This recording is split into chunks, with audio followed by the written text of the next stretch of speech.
పుష్ప 1 చిత్రానికి దేవిశ్రీ ప్రసాద్ మ్యూజిక్, నేపథ్య సంగీతం అన్ని ఓ లెవెల్లో బ్లాక్ బస్టర్ హిట్ అయ్యాయి.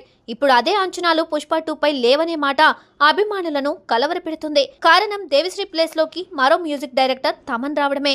మ్యూజిక్ దేవిశ్రీ ఇస్తే నేపథ్య సంగీతానికి తమన్, మరికొందరు మ్యూజిక్ డైరెక్టర్స్ వచ్చారు. అక్కడే మ్యూజిక్ లవర్స్ కి పుష్ప 2 పై నమ్మకం కోల్పోయేలా చేసింది. అవుట్పుట్ బాగుంటే ఓకే, తేడా వస్తే మాత్రం మామూలుగా ఉండదు. అదే ఇప్పుడు ప్రాబ్లం అనుకుంటే పుండు మీద కారం చల్లినట్టుగా పుష్ప 2 విడుదలకు ముందే దేవిశ్రీ మ్యూజిక్ డైరెక్టర్ గా పనిచేసిన కంగువా చిత్రం బీజిఎం పై పలు విమర్శలు అల్లు అభిమానులను ఆందోళనకు గురిచేశాయి. దేవిశ్రీ ప్రసాద్ కంగువా యాక్షన్ ఘట్టాల్లో ఇచ్చిన నేపథ్య సంగీతం అక్కడక్కడ చెవులు పగిలిపోయాయనే కంప్లైంట్ చాలా మంది ప్రేక్షకుల నుండి వినిపిస్తుంది. కొన్ని చోట్ల దేవిశ్రీ మ్యూజిక్ వర్కౌట్ అయినా మరికొన్ని చోట్ల దేవిశ్రీ బీజిఎం పూర్తిగా నిరాశపరిచింది అనే మాట కంగువా చూసిన ఆడియన్స్ నుండి వినిపిస్తుంది. మరి పుష్ప 2 విడుదలకు ముందు కంగువాతో నిరాశపరిచిన దేవిశ్రీ ప్రసాద్ పై ఏ రకమైన నమ్మకం పెట్టుకోవాలో అనే దిగులు అల్లు ఫ్యాన్స్ లో మొదలైంది.